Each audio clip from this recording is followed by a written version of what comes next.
Gridiron Grinder! Hut hut hike! All right, we are rolling. It's Gridiron Grinder time. I'm Ryan.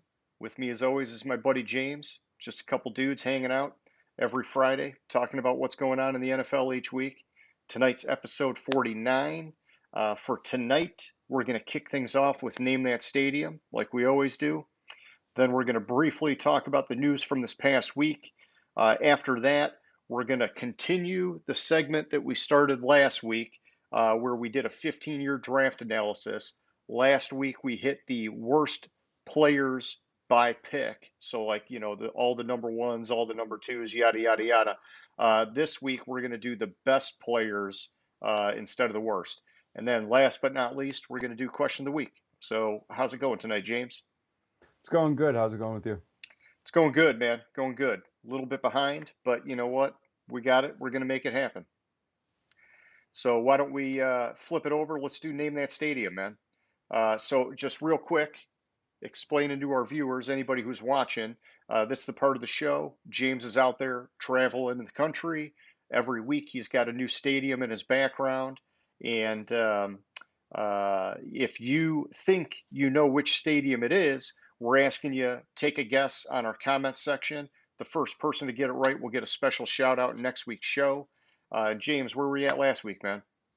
Last week I was in Chicago, and Oh, it's kind of one of those when I looked at what I thought the worst picks over the 15 years was from like I looked at it and I was picking so many Bears that I was like, I feel like I'm going to be continually talking about Chicago tonight. So I just kind of like, that's the one I'll go with. gotcha. Yeah, it did seem like you were picking on them a little bit, which is fine with me. NFC North, forget those guys. Okay, cool. Well, then let's just move it on over and do our recap of the past week. And so we were just kind of talking before we kicked it off here, James. I didn't really follow the news super tight this week. We know we're kind of in that time of year where, there's it's kind of hit or miss, and then a lot of what you see is kind of just puff pieces about guys or people reading into comments that they're hearing from around the league, like, oh, what did this coach mean when he said this about this quarterback? And, just trying to kind of like reach for stuff. And so, just kind of skimming some of the things here. I know there was some talk about, oh, maybe Brady will play till 50. And, he kind of like brushed it off, like saying, even for me, that's a lot or whatever.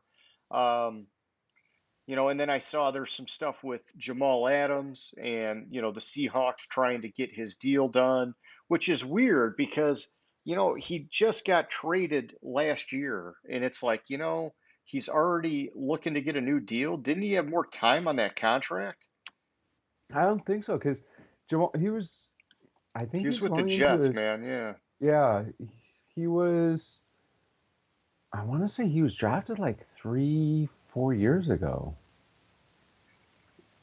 Yeah. I mean, see, it just, It feels usually, like there should be yeah. longer, but Yeah, it just, I guess I'm so used to when a team trades for a guy, if his deal doesn't have at least a couple years to ride out, it seems like they always extend him or rework the deal when they make the trade.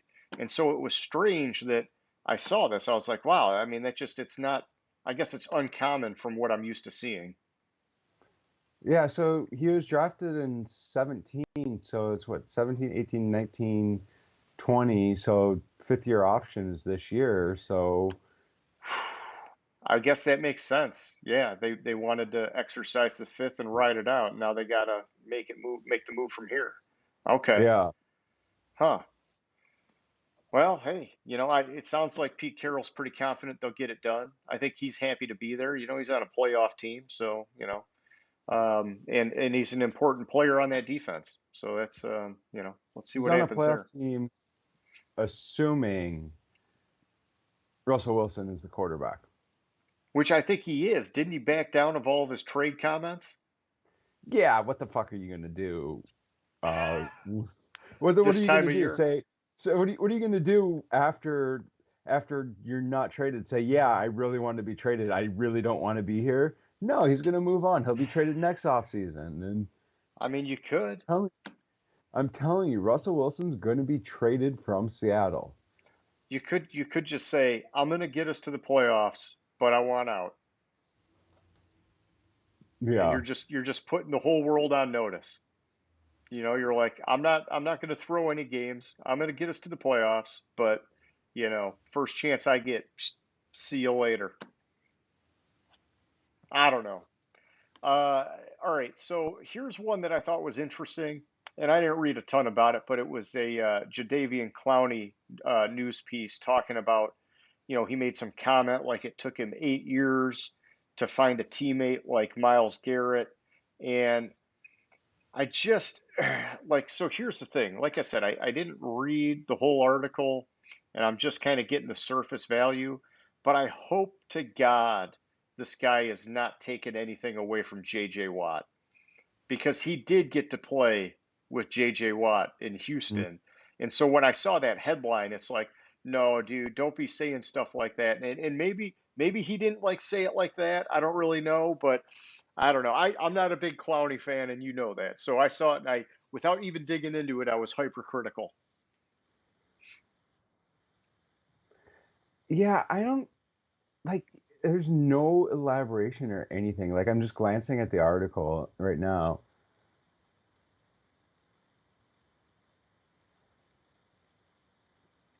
Yeah, there's like it's just like nothing. Yeah. Well, then we don't That's need to. We that's don't a need to. weird comment.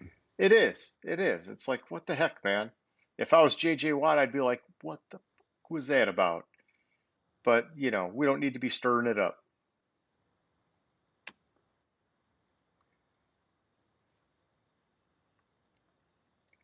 Who knows? All right. And then, I guess other than that, I saw a little bit of the back and forth with Le'Veon Bell and Andy Reid. Andy Reid kind of took the high ground, but, uh, I wonder what was that about because it seemed like if you were Le'Veon Bell, you should have been happy that you got to latch on with Kansas City last year like you did and almost win a freaking Super Bowl. I get it, he wasn't like the bell cow back, but he's not been in a couple years now. So, he kind of fizzled out there with the Jets. And so, I don't know. Yeah, Bell didn't really elaborate on it, but it was something I guess that Reed said to him. It was Okay. like he said because he said that his feelings stemmed from a comment that Reed made to him,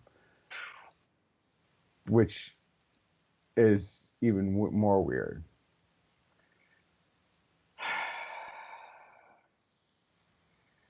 I don't know.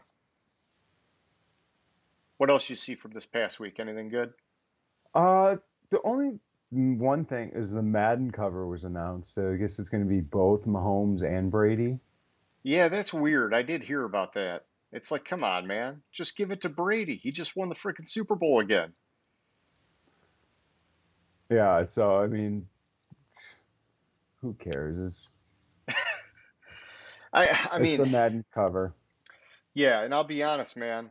I really didn't like the last Madden game. It's still Madden. It's still good, but the way that they like grouped, the way that you improve the players, like you select a thing and then it like kind of like randomly picks like three of their different, whatever arm strength and whatever. It's like I want to be able to like to to the T pick how I'm improving my guys, man. I don't like that they did it that way. It took some of the fun out of it for me, but I was very particular about my Madden. So, Yeah. Uh, I haven't played Madden. It's been a number of years since I played Madden, and I heard that this past year or the last one wasn't very good as well. Like it was like yeah. they just kind of went downhill, and they're selling on the name, and it's like, but nothing's real. Their improvements suck. Yeah, I don't know what it is, man.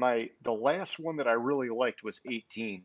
And I mean it's like ancient now. So, it's tough, but I'll probably keep buying it every year because I always do. And, Yeah, and then when I get sick of it, I'll just go back to 18. Old trusted and old faithful for me. yeah, that So, might be the last one I played. 18, yeah, that sounds about right. but I'll tell you this.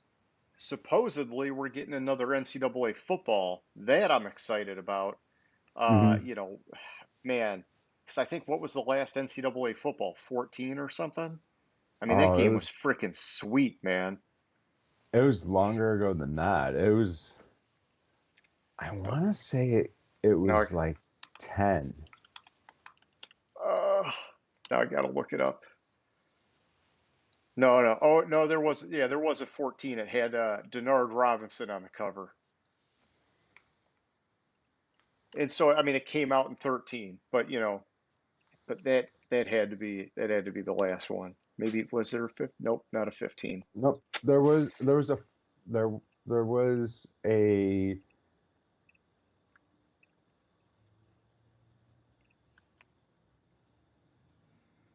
I think that was it. Because I was gonna say because I pulled the thing, but then I clicked on it and it was like, oh, that's the new one that's coming out. Okay. Yep, the last one had shoelaces. Denard Robinson converted to a running back in the NFL. That feels so long ago. It does, dude. It's ancient. Yeah. And it's because like none of those guys are in the league anymore, you know? So not many of them Huh. anyhow. Not many of them. Not none of them, but close to it. Yeah. All right. Any other news action that you want to hit on? Not really. Just Okay. well, all the Packers and how they have the same plan with or without Aaron Rodgers. Yeah, bullshit. You do. Yeah, no, I think they're in trouble if he doesn't play, but you know, Your plan with Rodgers is Super Bowl. Your plan without Rodgers is number one pick. yeah, I mean, it could be that extreme. It really could. I would like to believe LaFleur is a better coach, that he could probably still get something out of him. I don't think it's playoffs though. Mm-mm. It's like it's last place in the division, which you know I what don't that know. means. They still might be better than the Lions. That's what I was gonna say. It means somebody's worse than the Lions, but you're right. They still could be better than the Lions, even without Rodgers. As bad as the Lions are Yeah. have been. I mean, the Lions are in like nuclear winter rebuild. It's pretty bad. Very true. Very true. All right. Well, okay. So that's the news of the week. Let's kick it over and let's do our best draft picks by draft slot over the last 15 years. And so, just like we did last week, we'll start at 32. We'll work our way up to number one. Last week, I had evens. So, I'll do odds this week, which means you get to kick it off at 32, man. So 32. When you look at the players picked at 32, there's not much good there. It was a rough spot, Besides huh? besides Lamar Jackson.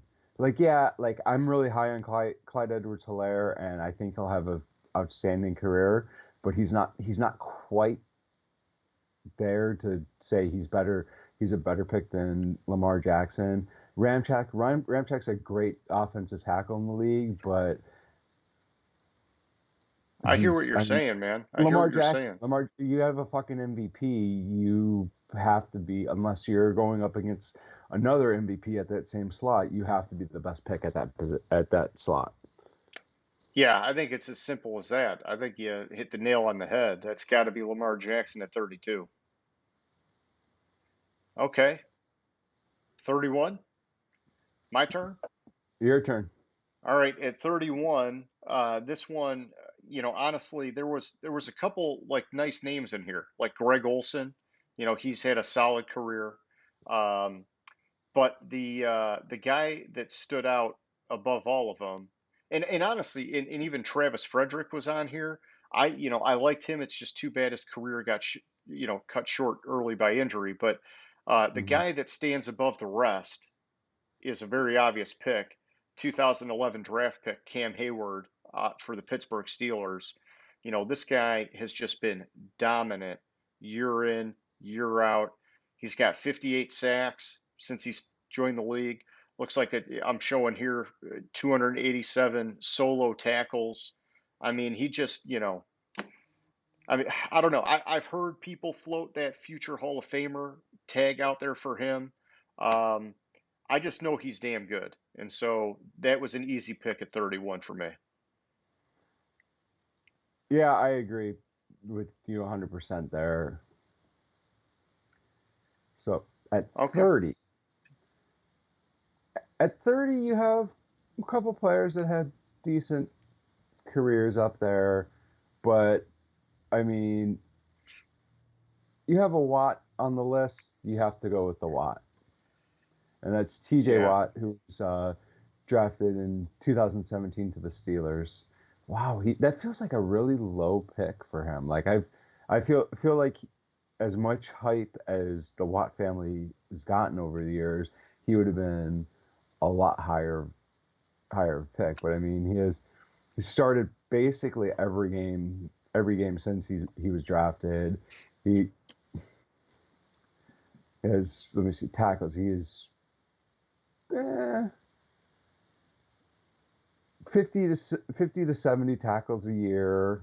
I mean, he's just all around solid defensively, and he's just going to get better. Yeah, and he gets to the quarterback, man. I mean, that's the big thing.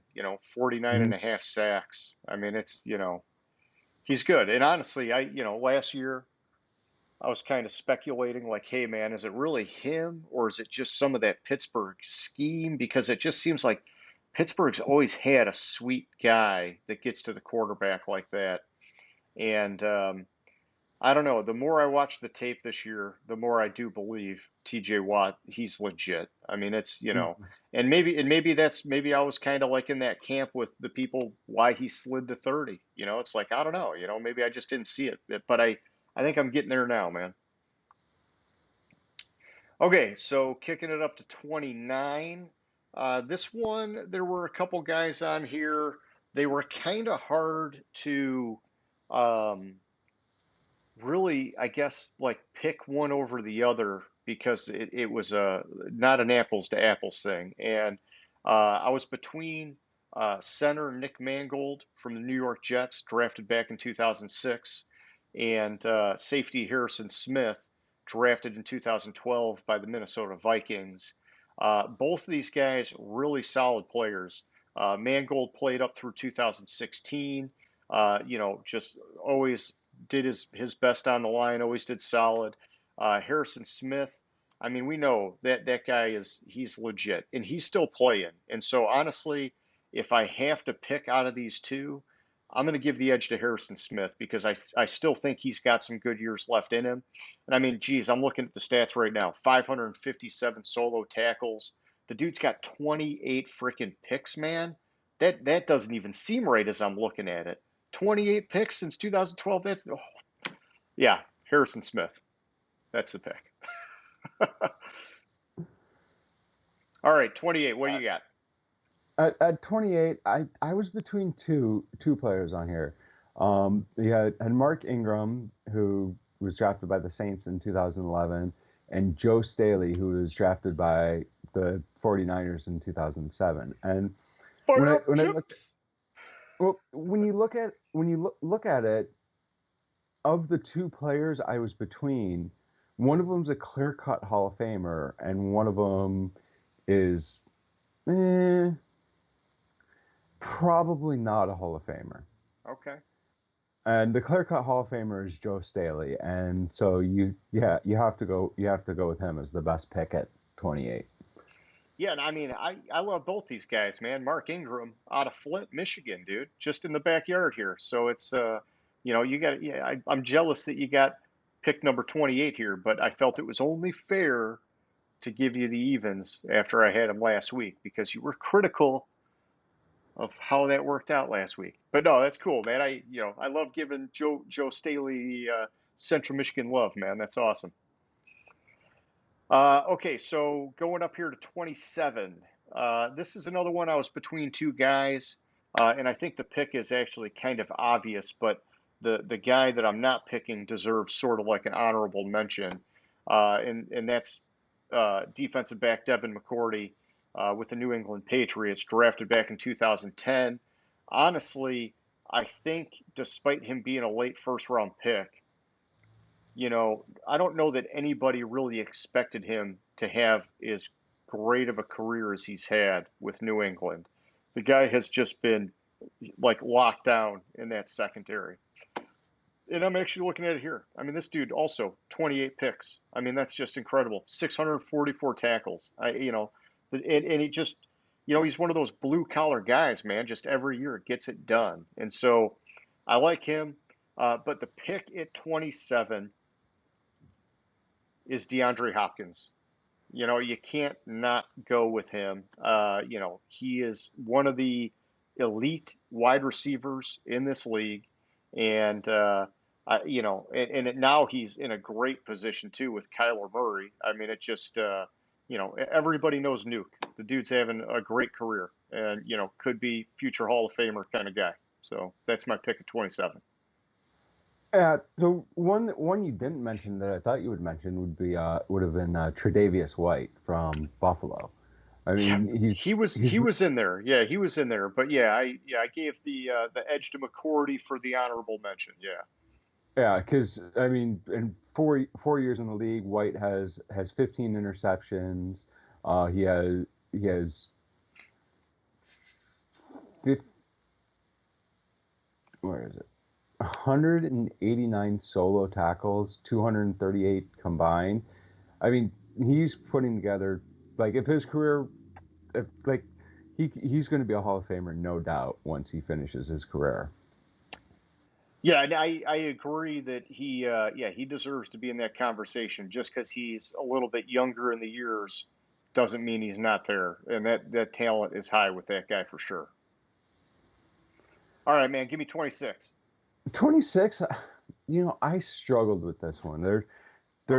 There's like a couple players that really, really stick out to me on there, and I still haven't picked one, which is no, So while you're thinking, I'll just give you one that I like, and it's a young one.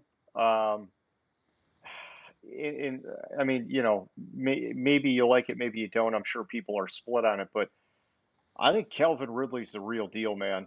And without Julio Jones, I think he's going to be just fine as their number one. And I mean, it helps he's got Matt Ryan, but it's that guy's a stud, dude. I mean, didn't he have like 10 touchdowns in his freaking rookie year?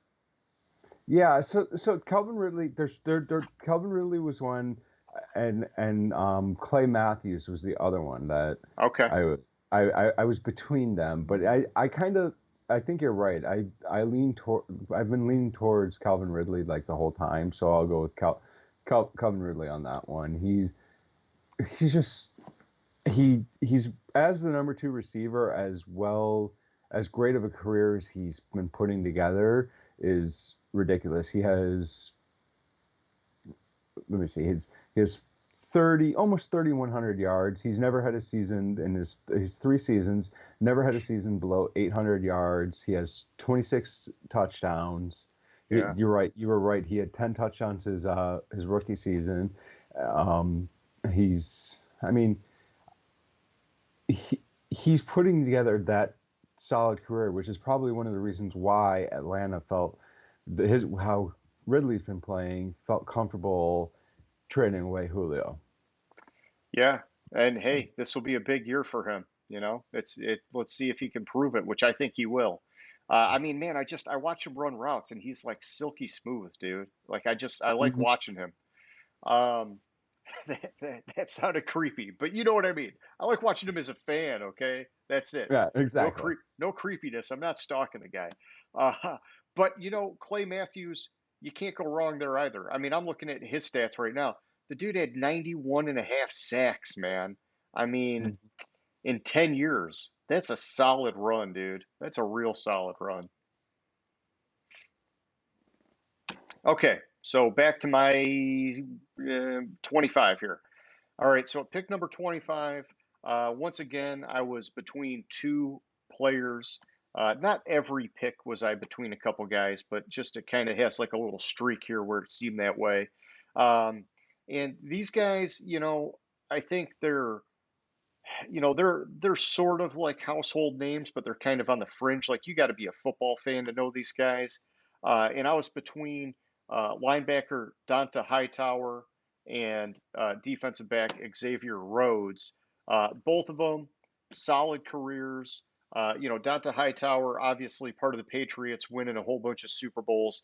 Rhodes, he's now bounced around on a few teams, but he's proven that he's got some staying power at a position where as soon as you lose your speed, they pretty much kick you to the curb.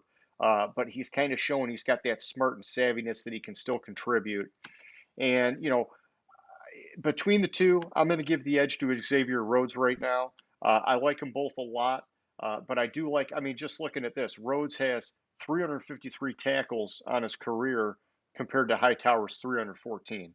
And now I know Hightower sat out this past year with an opt out year from COVID, but still, for a cornerback or safety, I know he kind of moves around now. To have that many tackles, I think that says something, and I like him. If you're good with that, we'll Yeah, kick it back to you. I'm good with that. I would have thrown Chuck Thompson in the mix as well. I feel like for some reason like his name was just like popping out at me when I looked at them, and I didn't really, because you had odds, I didn't research his numbers, but I thought for some reason I thought he would Yeah, stick out too. I think that makes sense, and maybe because I mean honestly, he's already got 300 tackles since 2015, plus he's got 9.5 sacks. He's well on his way. Yeah, I agree. He's in the conversation for sure. All right, man, give me So 24. so at 24, there were a couple people that I was between on this one, and it's completely different. Different. It was DeCastro from the guard from the Steelers, Cam Jordan, who for some reason I thought had better stats than when I looked him up. I was like, oh my gosh, it feels like he should have more sacks than that. It feels like he should have more defensive statistics than what I saw. Okay. And then, but the one I settled on was Chris Johnson, who was drafted in 2008 by Tennessee, the running back. He, I mean, he had in a 10-year career, he had nearly 10,000 yards. He had, um, let me see, what is this? 55 touchdowns, which I mean, considering his last two 2 years, he only played in 4 games each, um, and still have 10,000 yards. I mean, shit, he had 2,000 yards in one season in his second year with 14 TDs, and that's just his rushing. He also had 2,300 receiving yards, 9 receiving TDs in his career. For a running back, I think he had a pretty solid career. And the last Yeah. 10 years at the running back position is impressive. Yeah, no, I agree. And I'm glad that you picked Chris Johnson, CJ2K, man. I remember when he had that 2,000 yard season, and I just thought, wow, this guy is fucking electric, man. Hmm. And, you know, the shelf life for running backs, especially in today's day and age, it's pretty short. And he definitely, he did some pretty sweet stuff in the time he had, man. Yeah, I agree there.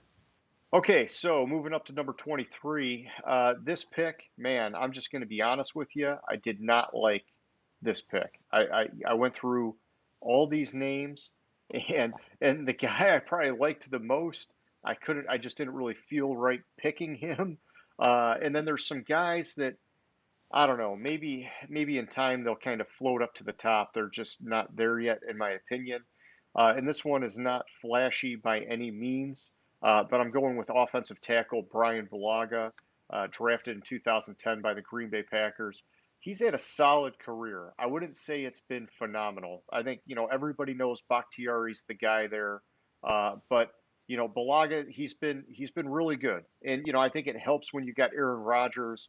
Like it just I don't know. It was strange because the source that I was looking at actually had Riley Reef, who was drafted just a couple years later, very similarly rated to Balaga, which I was kind of shocked by. I do believe Reef is better than a lot of people give him credit for, but I was just a little bit thrown off when I saw this particular source had him so closely rated.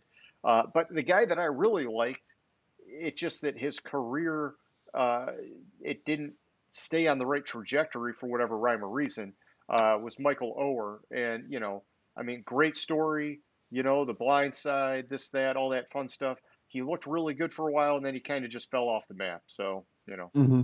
so Balaga's the pick here at 23. Yeah, I agree 100% with you on Balaga as being the best pick there. I was surprised that Riley Reef was rated close to Balaga because I feel it just feels It like feels wrong. Yeah. it feels wrong. Yeah. Uh, and it's probably just because Reef, I mean, he's played like every fucking game since he got drafted, and so I guess you get a lot of credit for that. And I think he's good.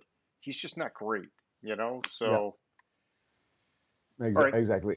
I think at 23, there's a lot of, okay, that's a good player, but is he really a great player? exactly. Yeah. All right, man, give me 22. So at 22, my picks might be a little bit controversial when you look at the players that were drafted Okay. at 22 over the years. You have Bud Dupree, who's a phenomenal linebacker. You have Desmond Trufant, who started out great and then kind of has tailed off over the last couple of years. Yeah. You have who else? Percy Harvin. Percy Harvin had a solid career, but the pick that I'm going with, and I bet based on the fact that of the names I mentioned, and you can see the one on the list that is the most recent. I I'm think sorry, I know who not you're the most going with. recent, Yeah. but it's fucking Justin Jefferson. Yeah, man.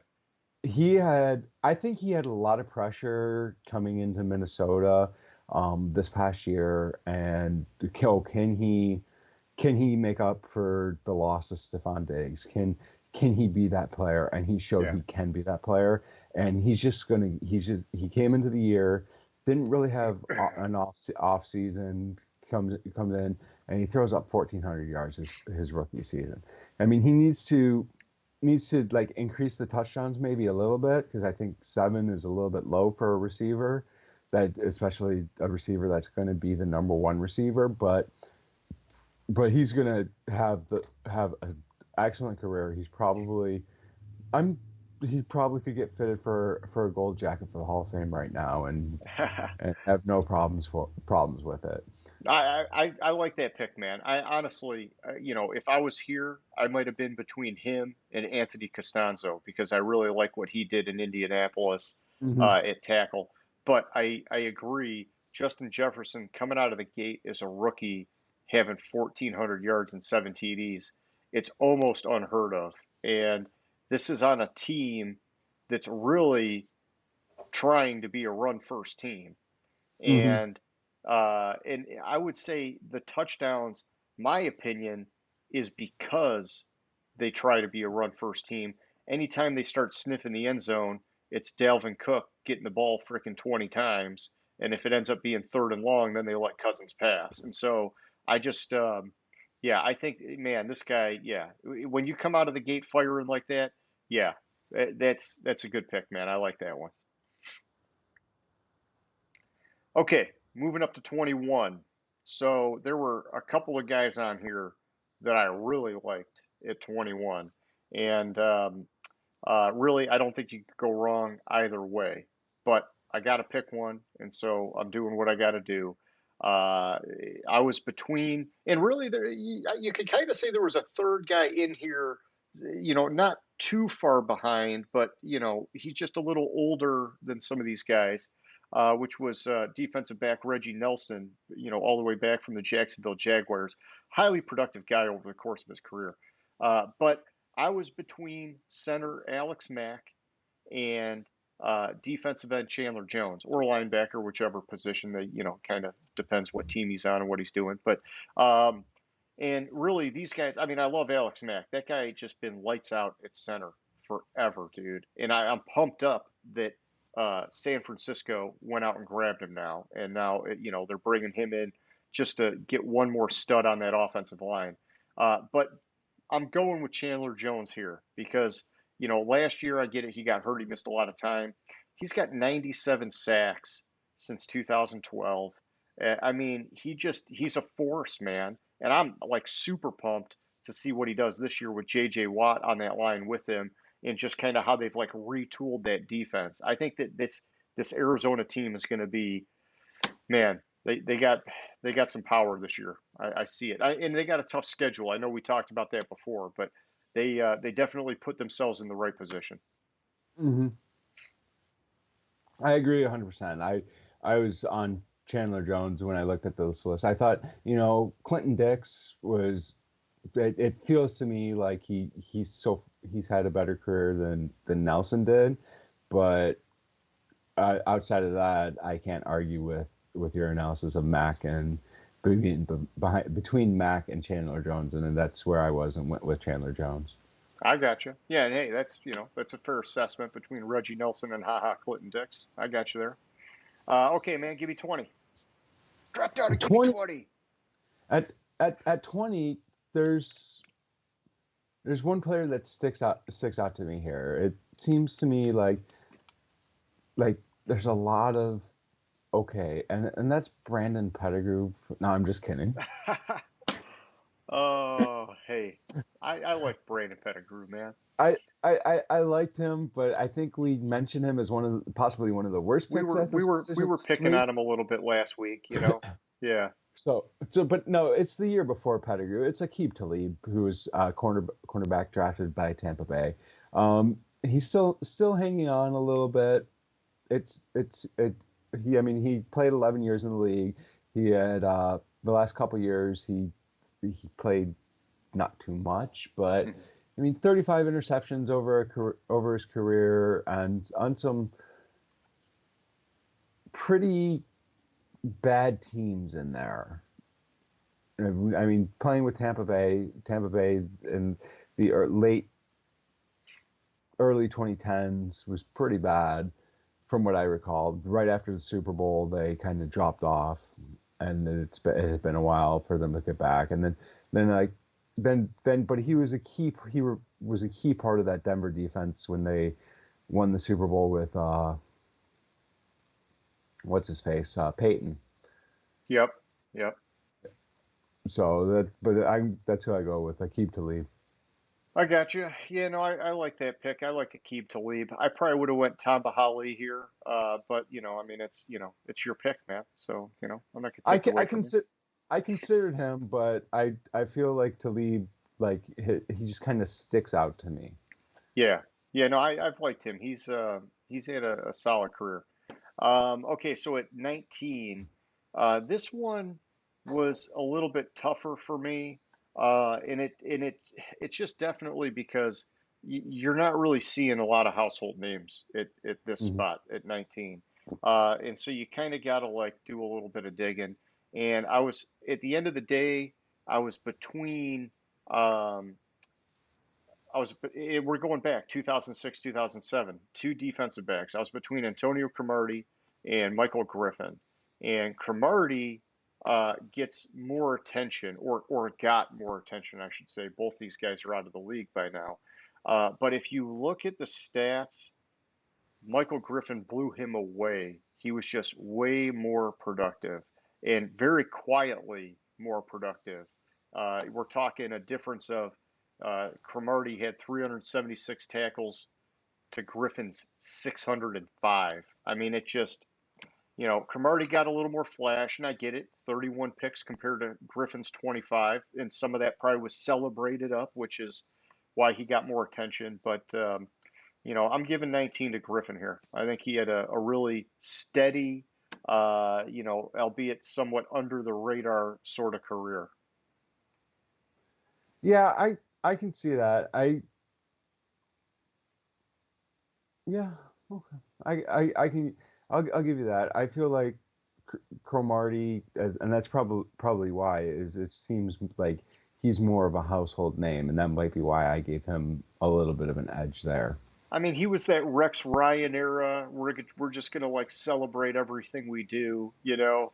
But I just it's like tough when the stats are that wildly apart. It just I kind of was like, Hmm. no, I got to dig deeper. I got to trust some of these numbers, you know. I gotcha. All right, man, give me 18. So at 18,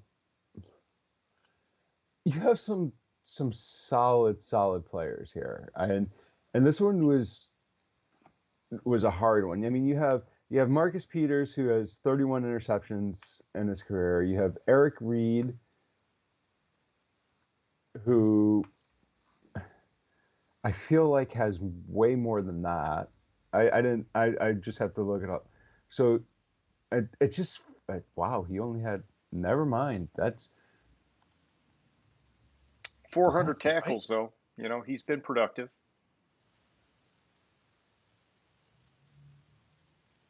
Wow, I feel like Eric Reed would have more, but what I ultimately went with on this one is a recently retired player who had a solid unheralded career at center for the Oh, Pittsburgh Steelers, Marquise Pouncey.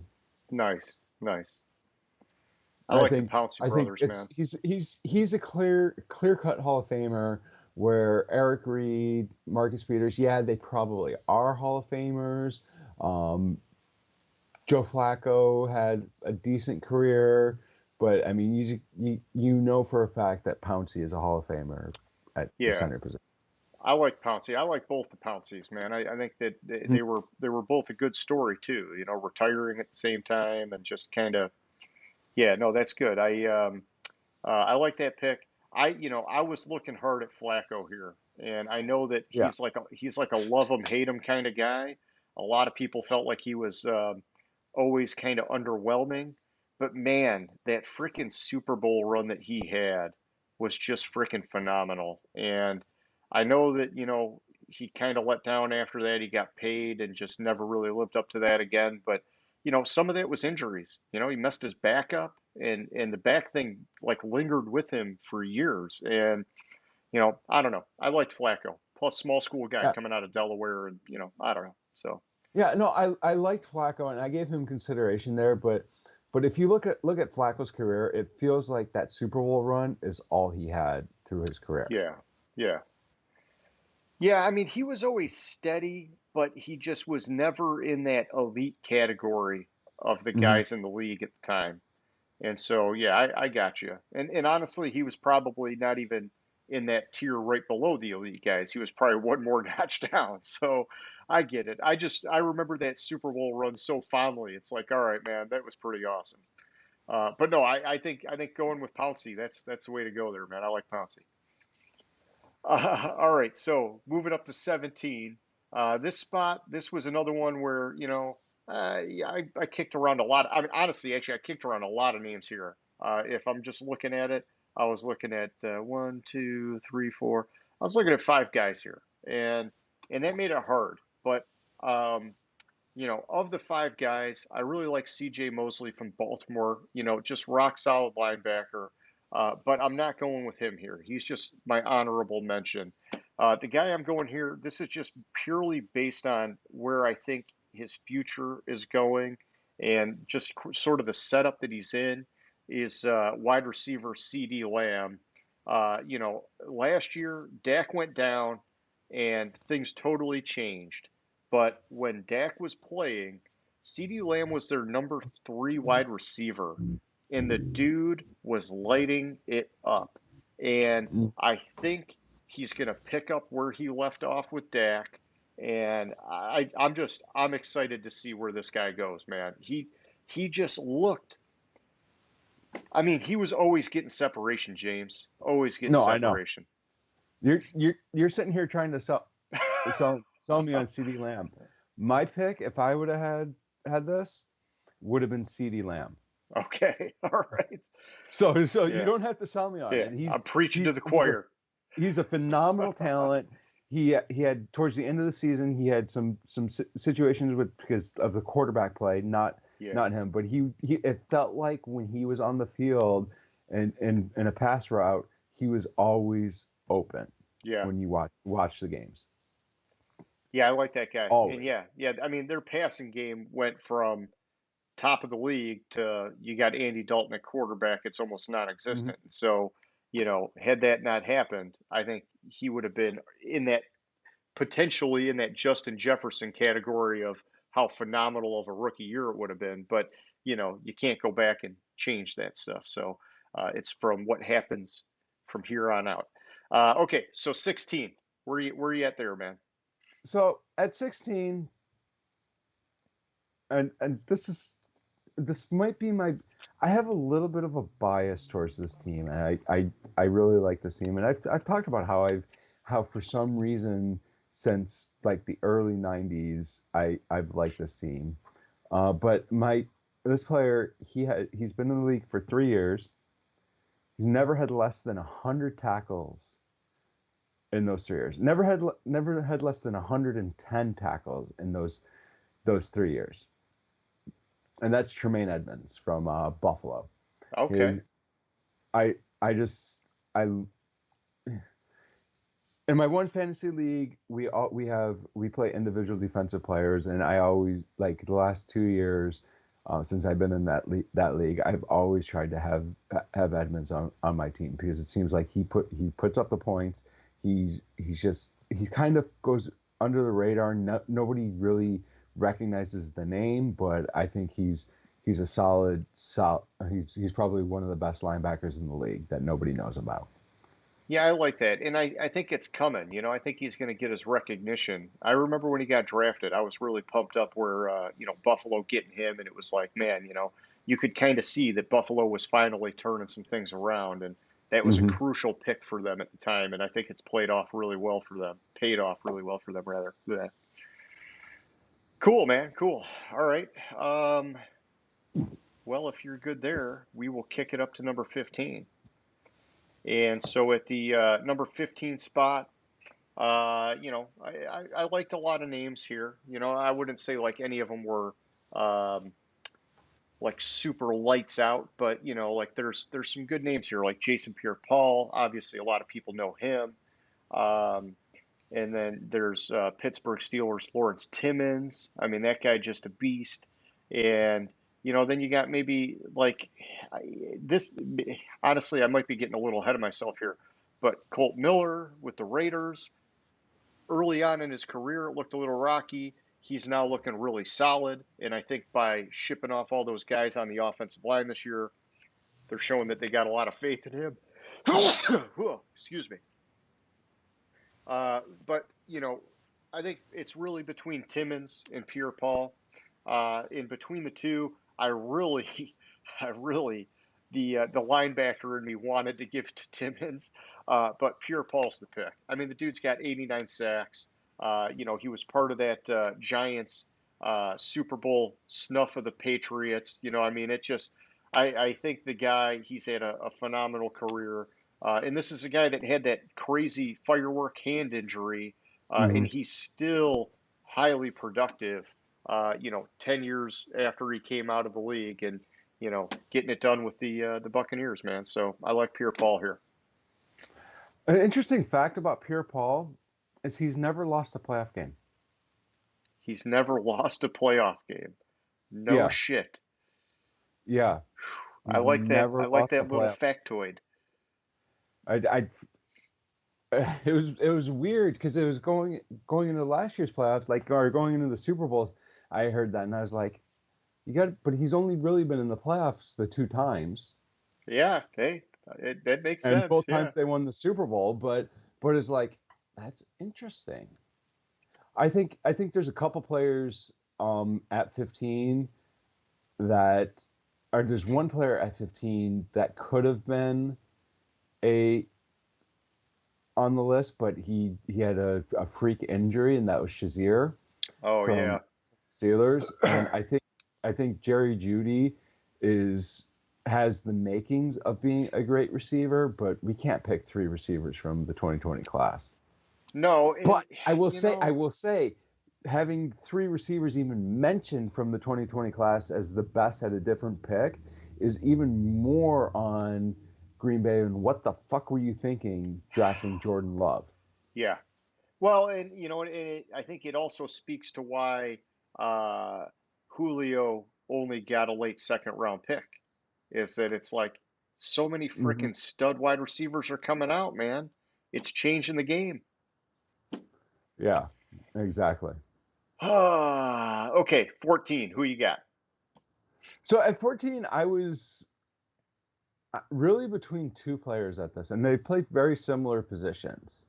And that's Daryl Rivas, cornerback, who was drafted by the Jets, and Earl Thomas, who was drafted by the Seahawks. And they have very, very similar stats. It's like Yeah, Rivas had 29 interceptions, Thomas had 30. Their stats are like, let's see, are basically the same for their careers. Uh, Thomas played in 140 games, and Rivas played in 145 games. It's like, but that's where the edge went, is because Thomas had 30 interceptions in 140 games. Rivas had 29 in 145 games. So I went with Earl Thomas here. okay, I got you. Yeah, and I like both those guys. And man, I remember when the Seahawks drafted Earl Thomas, I was freaking pumped. I was actually at RJ's, by the way. I remember that fondly. But RJ's, so that's our Mm-hmm. little inside thing. Um, and I don't think you can go wrong with these guys. I really don't. I might have went with Revis only for the fact that it just, in my recollection, he was like the number one lockdown corner for so many years, man.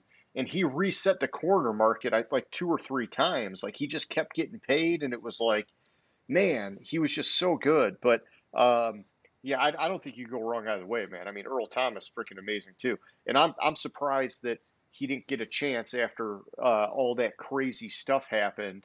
He got that fight with his other former player or whatever, or fellow player, and you know, Yeah. it seems like somebody's going to give him a shot. He'll get back in the league, but I don't know, man. By now you'd think we would have heard something. Okay, so moving it up to 13. I mean, honestly, I really don't have to do almost anything here. The pick is Aaron Donald. It's like not even Mm-hmm. close. This guy is like maybe the best player ever in the NFL. And so, on defense, anyhow. And so, boom, Aaron Donald, 13. Bada bing, bada boom. If you don't know who he is, you probably shouldn't even be watching the show. You didn't want to go with Fairley? It was a Nick joke. Fairley? Yeah. Oh my God, man. A swing and a miss by the Lions. Yeah. Him and Sue were supposed to be like the dynamite duo, and yeah, no, not so much.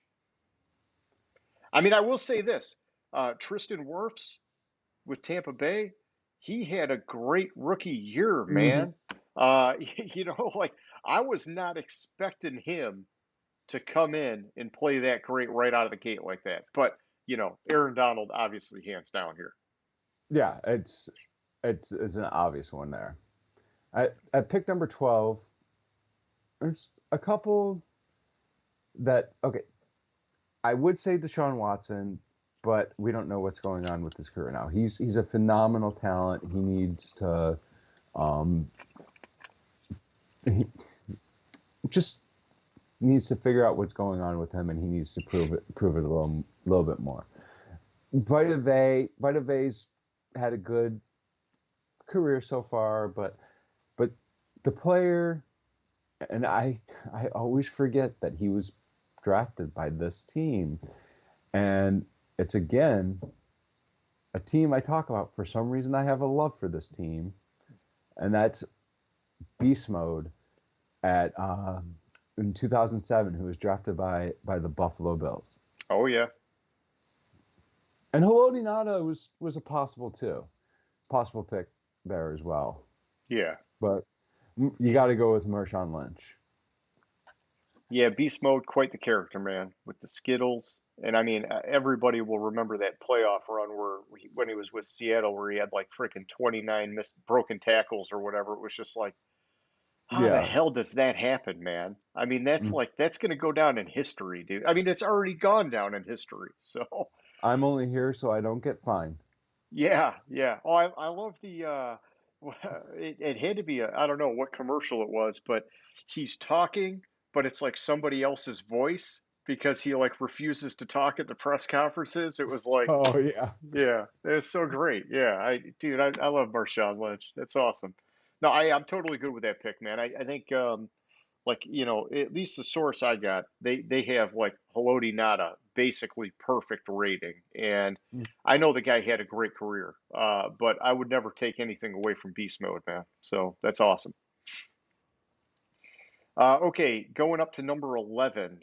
This one, had some pretty good options here, and I was ultimately between three guys, and we're talking on the draft age spectrum, going all the way back to 2007 with linebacker Patrick Willis. Man, I loved that dude. And then just to this past year with Mekhi Becton. I mean, Mount Becton, that dude looks like, I mean, he just is like freaking rock solid. And then you Mhm. go kind of in the middle, 2011 J.J. Watt. And I think I might have went with Patrick Willis if he had played a few more years, but his career it sort of shut down early due to some injury stuff he had going on. And so I'm going with J.J. Watt here. 101 sacks since 2011. The dude has been phenomenal. Plus, he did start at Central Michigan before he transferred to Wisconsin. James, got to throw that out there. But his story's not done. He's still kicking ass. So J.J. Watt here. 10 years from now, maybe Mekhi Becton takes over, but I like Watt at number 11. Yeah, that was the obvious one to me at number 11 as well. Going to number 10, I could pick a couple people here, and I really have to decide eventually between these two people, and it's Patrick Mahomes and Stephon Gilmore. Probably what's going to be the greatest quarterback to ever play in the league, and possibly the greatest cornerback to ever play in the league. Yeah. It's it's it's hard. Do I go with the defense? Do I go with the player that do I go with the player that has played, what's it, 9 years? He has 25 interceptions, 359 fucking solo tackles. Or do I go with Patrick Mahomes, who has I I have to think look up I, his I think stats. I think you go Devonta Smith here. No, I mean, Pat, hey, it's your pick, man. It's your pick. No Patrick pressure. Mahomes, who's really played 3 seasons and has 14,000 yards, Yeah, has it's insane. It's insane. 114, 114 touchdown passes. It's Mahomes, dude. It's It's Mahomes. obviously Mahomes. Yeah. It's Mahomes. Mahomes is going to end up being the best player to ever, probably the best player to ever play in the NFL. But I really wanted to find a way to talk myself into going with Gilmore because I think he's a phenomenal talent, and I tend to lean. Yeah. I like the defense, but it's Mahomes. Well, it's nice you pumped him up. But yeah, I mean, Mahomes, he's otherworldly, and yeah, barring like some career-threatening injury, I mean, he's so fucking good, dude. He's so fucking good. Hmm. Um, okay, so kicking it on up to number 9. Man, we're down to the single digits. It's going kind of fast tonight. So this one, once again, just kind of like with a lot of my picks, I was between two guys here, both great players. I was between offensive tackle Tyron Smith from the Dallas Cowboys and linebacker Luke Kuechly from the Carolina Panthers. Um, Tyron Smith longer career. He's still going, even though they're talking about he's in decline mode now. Kuechly, he's my pick here because honestly, watching him play, and it sucks. He left basically because one too many concussion. He just had to call it. He had to throw in the towel. But he, in my mind, is the best linebacker I've seen other than Ray Lewis, like in recent generation. And Hmm. and he was just like so fundamentally sound, man. I mean, it was just amazing watching him play. And so I'm giving him the number 9 pick. Can't disagree there. I mean, I really thought you would give the Ernie Sims a shout out there, but I have an I'm Ernie Sims jersey. I should go get it actually. Maybe I'll wear it next week. maybe Eric Flower. No, I'm just fucking with you. Luke Kuechly's the obvious Yeah. one there. Oh yeah. Yeah. Okay. So that takes us to number 8. James, what are you thinking here? So at number 8, there's an obvious one, and what's frustrating is we're already at number 8, and we still haven't named a Lions player as the best pick at that position Has that or ever at that happened? slot. Could it ever happen? I don't even know. I don't think it could ever happen based on maybe. And down the line, if we revisit this at number Oh man. 6, this past year, Penny Sewell possibly down the line. I'll look at who's at number 6 later. Okay. Okay. But this one, like, you could say Jack Conklin. Like, I feel like he's had a good It's career. been Roquan solid. Smith, Yeah. hear a lot about Roquan Smith, but and I obviously went either side of this player on purpose, and that's Christian McCaffrey. Like, Okay. he's probably going to end up being one of the best, if not the best running backs in the league. He's definitely probably the most talented that's been drafted in a long time. I'll tell you what, man. I really, and I know I've told you this before. I never thought he was going to be as good as he is in the NFL. Hmm. He just watching him at Stanford and then coming out reminded me so much of Reggie Bush. I Hmm. thought I thought no way he's gonna hit the league and they're gonna find out he's a role player, not the main guy. And dude, he's been phenomenal, man. I mean, it's awesome when you see a guy actually not just live up to the expectation, but like blow it away. And I was doubting the guy. I was like, I don't know, man. I'm not seeing it. Bad memories. Like I don't know. Yeah, I like that pick here, man. Yeah, and it was tough because he only played what 3 games last year. You know, Yeah. hey, man. But yeah, I mean, hey, hopefully he hits the ground running. He's got the new coach in Carolina. He barely got any time with him last year, but okay. So that is taking it to me at number 7. And so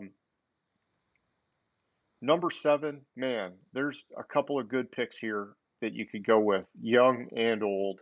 I definitely like what I'm seeing out of Josh Allen, the Buffalo Bills, Josh Allen.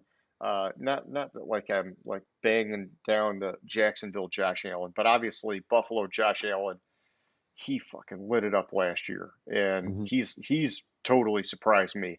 When I see a guy that has like dog shit accuracy, I just don't. I don't know. Like you rarely see quarterbacks fix that, and he fixed it, and so that's good for him.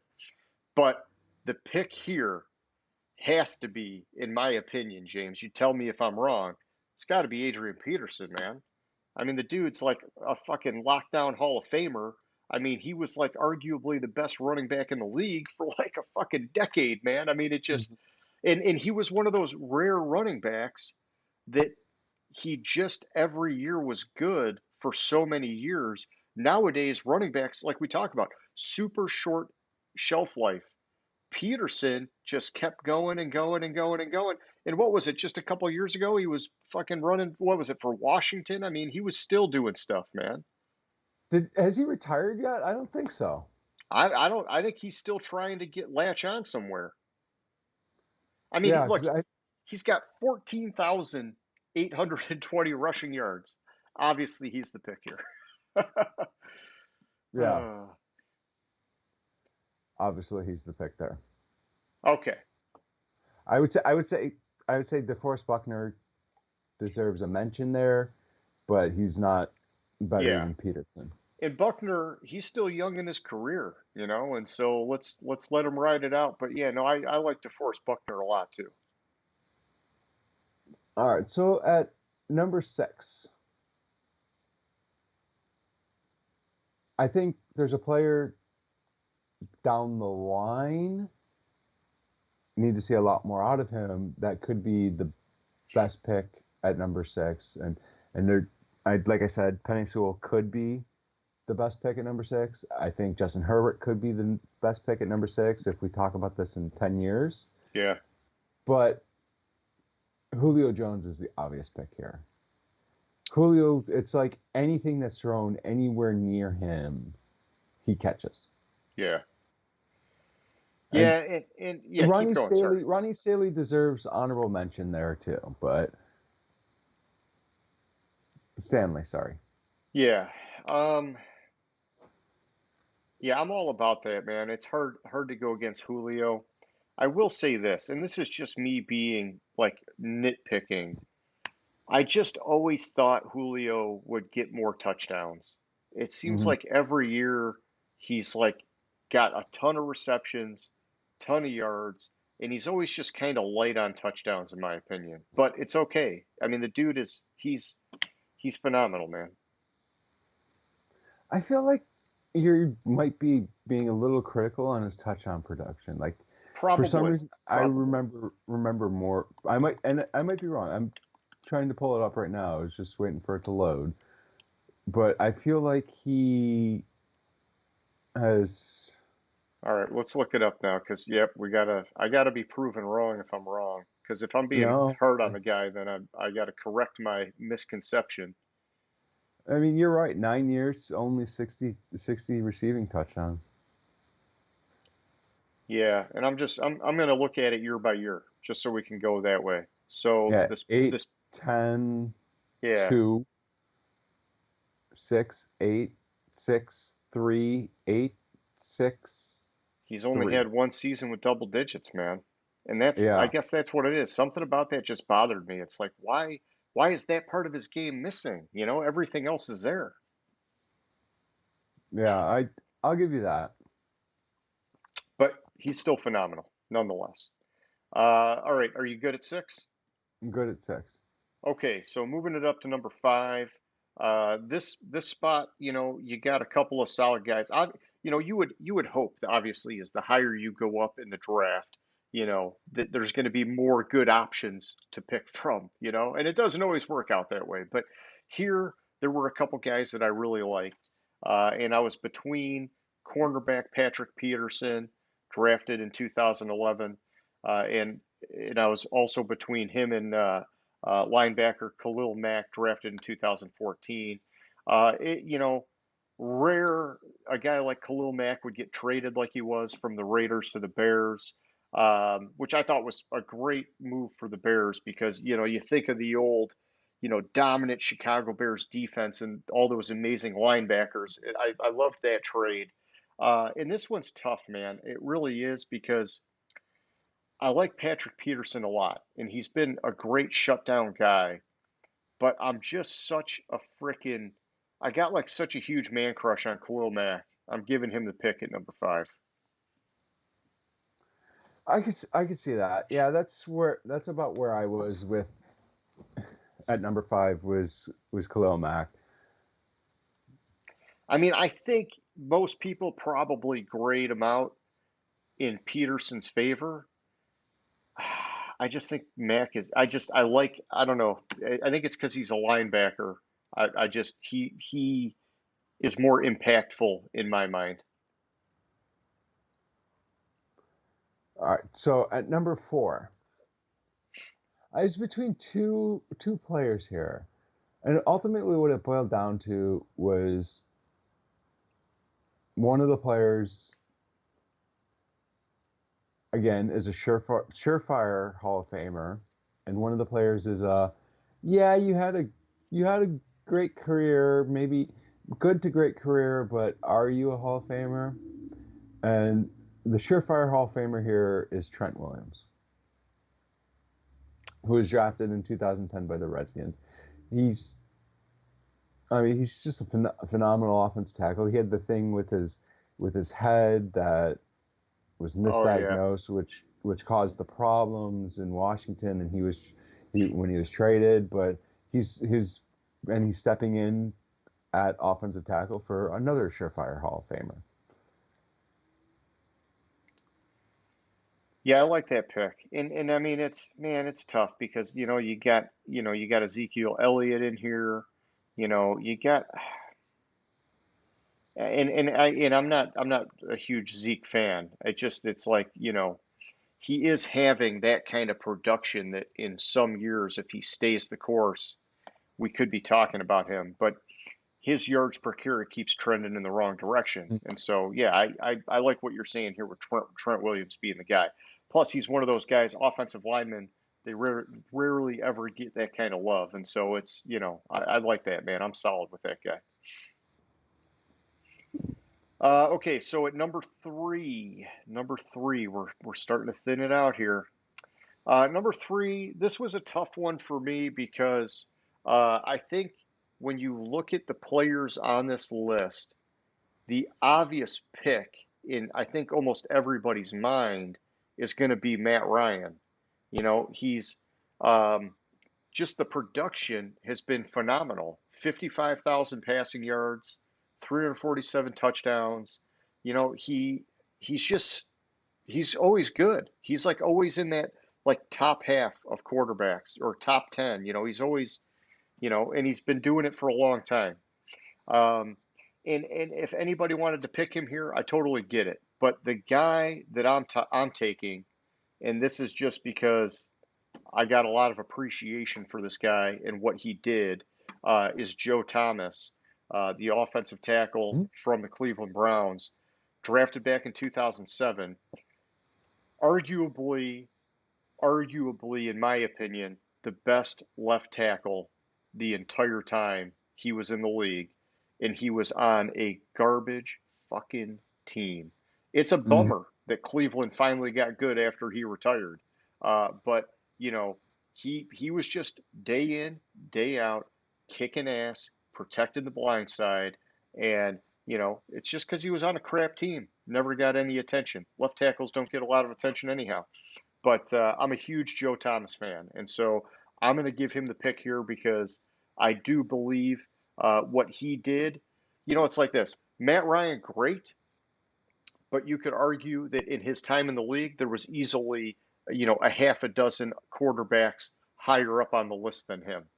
Joe Thomas, I don't know that you can really say there were that many left tackles that were better than him in the time he was in the league. So I'm giving him the edge here.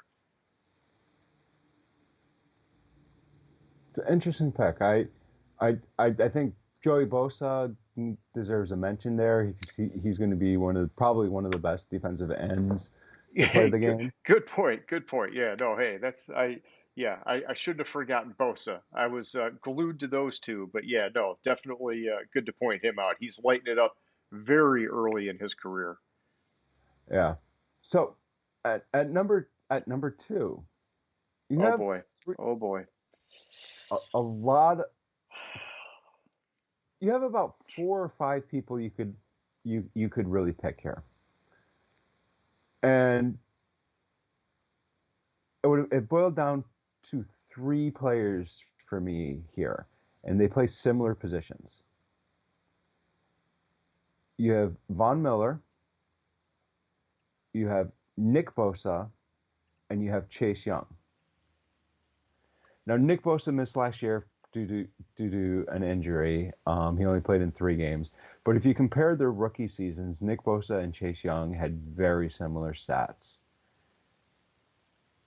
But then you go back and look at Von Miller's rookie season. Von Miller had 20 more tackles, than either of them, because both both Young and Bosa, their rookie season had 44 and 47 or something, 44 and 45, whatever it was, tackles. Von Miller had 64. Von Miller has been basically the heart and soul of the Denver defense since he has been there. And that's why you got to go with Von Miller here. Okay. Yeah, I mean, man, it's I'm only shocked that you're going Von Miller because Megatron is in the Hall of Fame. But I Oh, hear you're just saying it's only a matter of time and Von Miller's theirs, basically. exactly. Von Miller's a Hall of Famer, basically because of that defense in Denver. Denver won a Super Bowl. Yeah, yeah. I mean, and he was like on fire in that game too. I Yeah, mean, and yeah. wasn't he who was the Super Bowl MVP when Denver won the Super Bowl? I know it was a defensive guy. I don't know. I don't remember. Maybe it was him. I know he was on the cover of Madden that one year.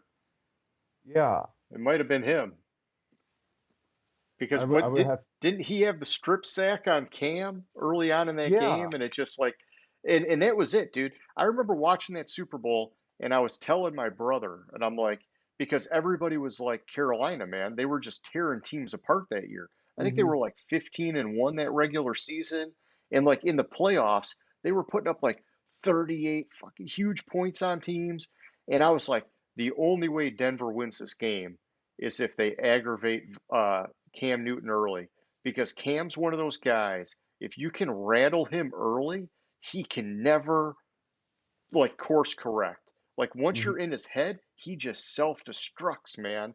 And that's how that game went. They got him early, and he never figured it out after that. MVP of the Super Bowl, Von Miller. He might be Nice. the most recent defensive MVP of Super Bowl. Quarterback Von Miller. Yeah, him and Malcolm Smith are the last two non-offensive MVPs of the Super Bowl. It's And then you got rare. to go. I mean, it was like then you go back. You have Dexter Jackson and Ray Lewis. Yeah. Yeah, I mean everybody wants a quarterback, dude. It's like, oh, he gets all the attention, you know? Yeah. So So, so yeah, and that's I just remember that Von Miller, that Super Bowl run, like he was the heart and soul of the defense that won the Super Bowl, and that kind of gave him a big edge over yeah. all the other players. Because let's be real, Peyton didn't win that Super Bowl. The defense won that Super Bowl. Peyton, Hmm. I mean, I tell you what, man, I talked to a lot of people about this. And James, you can call me a dick if you want because, I'm talking bad about Peyton Manning, but I think you could make the argument that he was one of the worst quarterbacks to win a Super Bowl in that Super Bowl. Obviously, before that, phenomenal. But dude, Hmm. his arm was like totally, totally gone, man. I mean, there was nothing there. But I guess he super smart, still found a way to make it work, and it just whatever. It was good. I mean, hey, Yeah, Peyton's one of the best ever, and I'm not trying to take him down. I'm just saying that he stayed on, in my opinion, 1 year too long, but he just like out of pure luck, that defense carried him when he needed it, is what it was. That's all it was, and that's all I'm saying. yeah. So that year, that Carolina team won.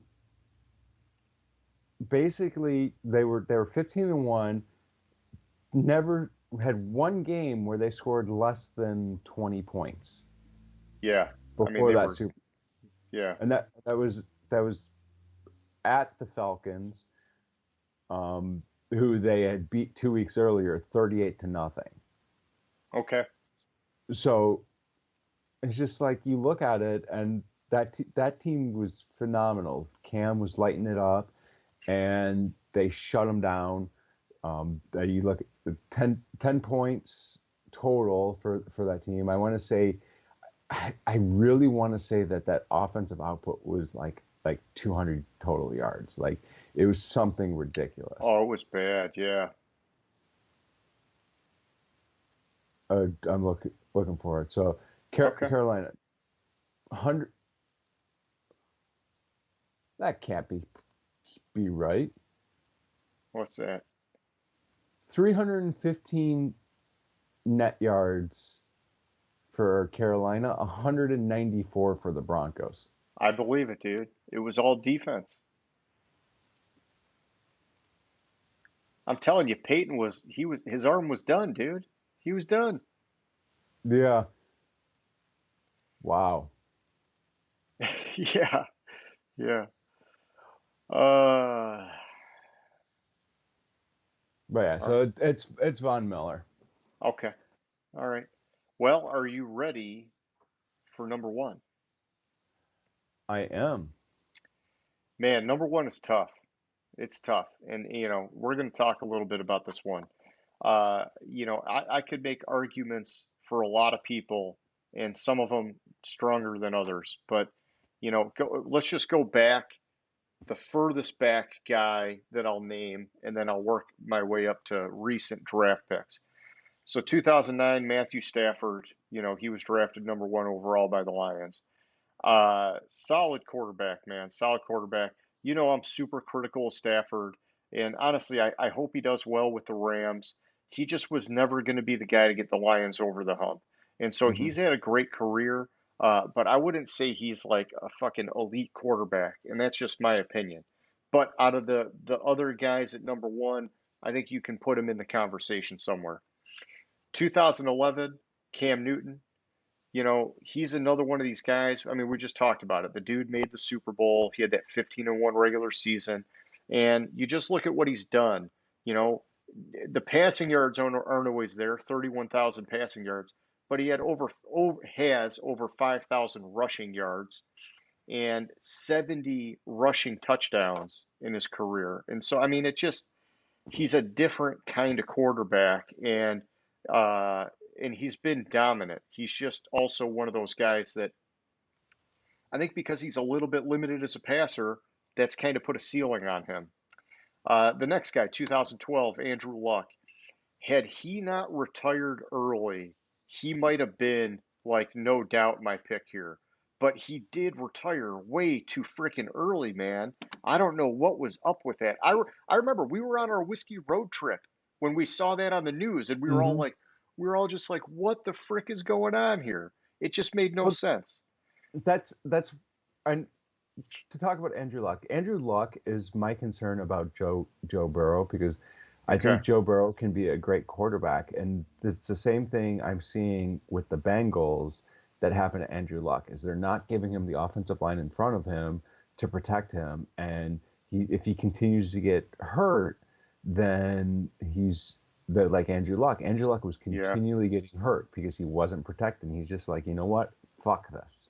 And now they got a great offensive line. It's like, wow, Yeah. you finally figured it out after you knocked out this potential Hall of Fame caliber guy. Mhm. Yeah, it blows my mind. So then we go to 2013. This guy, I would love to name him, but I'm not. Eric Fisher from Central Michigan. I mean, I got to give him love because he's a fellow Chippewa, but compared to these other guys, he's lower on the pecking order. I get that. Then you go to 2017 with Myles Garrett. I think he's squarely in the conversation. And, had it not been for that fucked up incident with Mason Rudolph a couple years ago, um, his stats would more reflect what you see on the field with him as being such a dominant, game changing defensive lineman.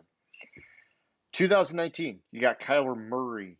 I mean, man, dude, I like Kyler Murray a lot. I just could tell you, and I was skeptical when he came out, and I think it's because Baker came out one the year before, and then he came out, and I was just kind of like, maybe it's a system thing. I don't really know, Hmm. but like, it just I was unsure about him, but I'm not. He is clutch. he is freaking clutch. And then Well, it, he's good. He needs to get that clutch gene there. If you look down last year towards the end of the season, he kind of tailed off a little bit, and okay, that's my downgrade on Kyler Murray. He looks like he's going to be a phenomenal quarterback, but he has to be consistent through the entire season. I got you. I got you. Okay. And so, yeah, last but not least, I got Joe Burrow on here as a mention because before the injury, he looked like the real deal. And it's a small sample size. I get that. But, in 7 games, 2,600 passing yards, 13 touchdowns, 5 interceptions, plus 140 rushing yards. And he just looked so fucking poised for a rookie, man. Like it was just, he was definitely ahead of the curve. And so this is a very, very tough spot, in my opinion, to pick a guy. I think you can make arguments for a lot of these guys. One And thing about Burrow, though, is he might not be the best quarterback drafted in his class. okay, I think what I saw from Herbert was yeah, Herbert, potentially better yeah, I mean, than Burrow. Herbert had But like then again, one of the Herbert best had some seasons. protection. Yeah, but here's the thing. I'm not comparing him to Herbert. I'm comparing him to Stafford and all these other number ones. And so, I Right. gotta put it in a box here, James. But so listen, honestly, my opinion is when you go through this list, flip a coin between Myles Garrett and Kyler Murray. I think it's one of those two guys, and you can't go wrong. Um, I know you were just dinging Kyler Murray, but I'm giving him the edge right now. I don't know. I see when I watch him play, I very much see a younger Russell Wilson, and it just maybe it doesn't continue that way. And a year from now, I'm just like, nope, Myles Garrett, Myles Garrett. But I don't know. That's just how I'm feeling right now, man.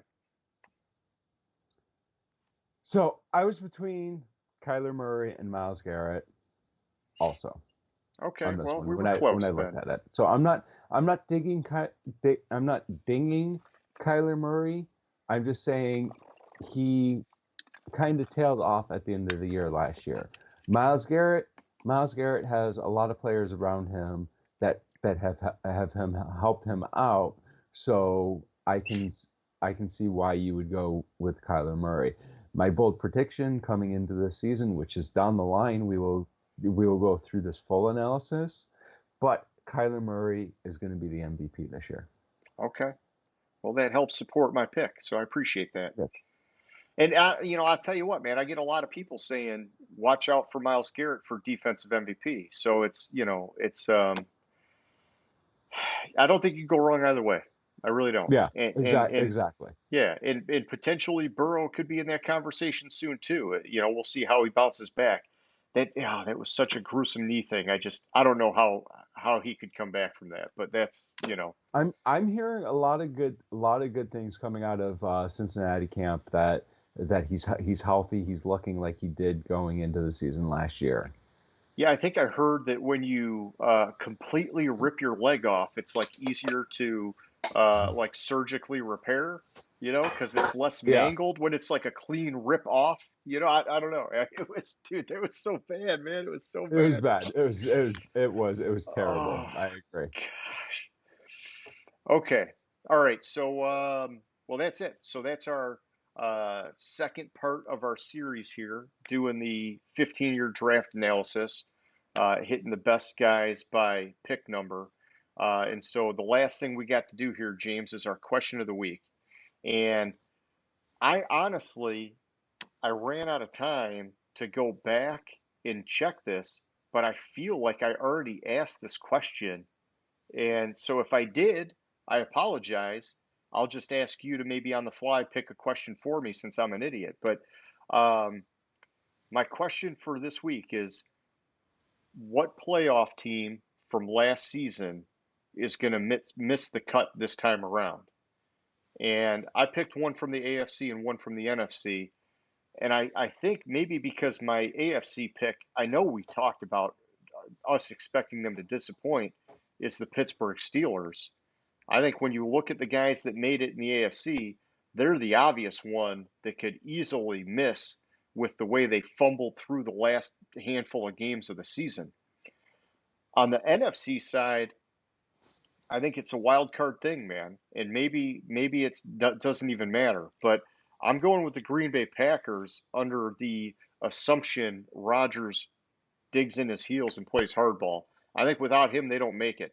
Otherwise, I think a lot of those NFC teams, they're due to make it in again. Maybe Chicago's a little bit dicey, but I don't know. What do you think, man? So Pittsburgh this year they're going to be lucky to be around 500.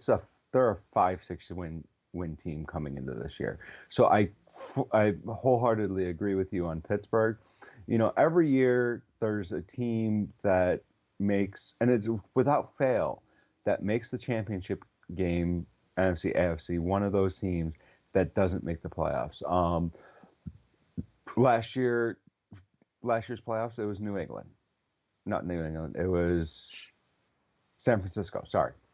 The year before, I think it was New England. And stuff like that. When I look at it, I don't think Green Bay is going to make it. And it's going to be out of the control of the players because besides Rodgers. Rodgers is not going to be there. Point blank. He is digging in. He is so far dug in that.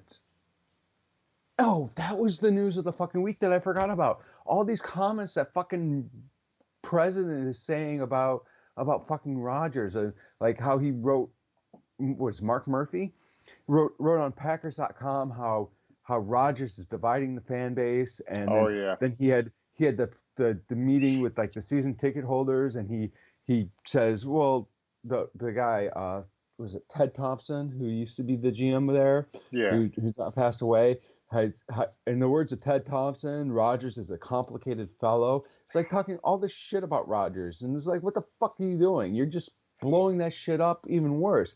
So it's definitely Green Bay. The other team that's not going to make the playoffs, I'll give you a third team that's not going to make the playoffs, and that's the Washington Redskins.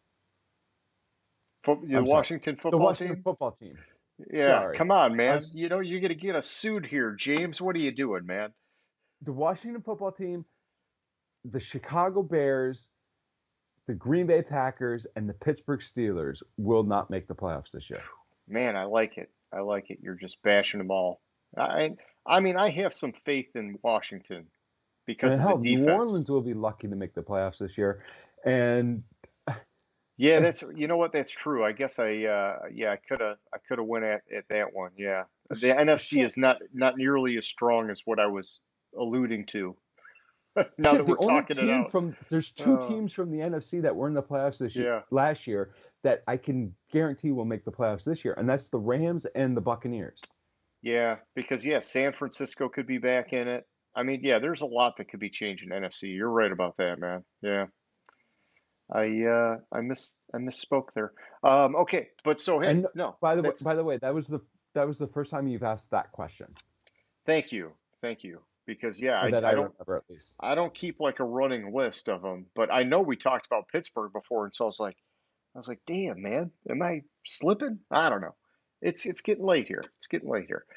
So anyhow, for whoever's watching, we want your feedback. Answer our question of the week, just like we want you to give us some comments for Name That Stadium. But that's all I got, James. You got anything for our wrap up here? No, I think that's all I had as well. Okay. All right. Well, so anybody who's watching, thanks for watching the show. We appreciate it. If you liked it, give us that thumbs up. If you liked it a lot, hit the subscribe button. Next week, we're going to continue this for at least one more week, right, James? Next week, we're doing the best by position, correct?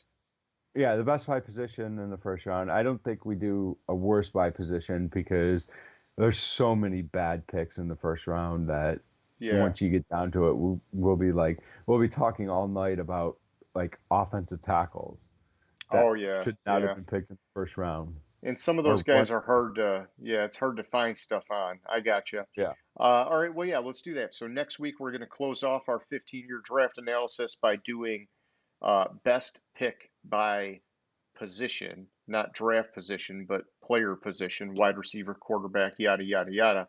That'll be a fun one to do. I'm gonna have to figure out how to sort my data so I can see it that way, but that's easy. It's all in Excel. You can do all sorts of shit in Excel. But Yeah. anyhow, thanks for watching, everyone. It was a good time, James. I will catch up with you later. All right. Sounds good. See ya. Gridiron Grinder. Hut hut hike.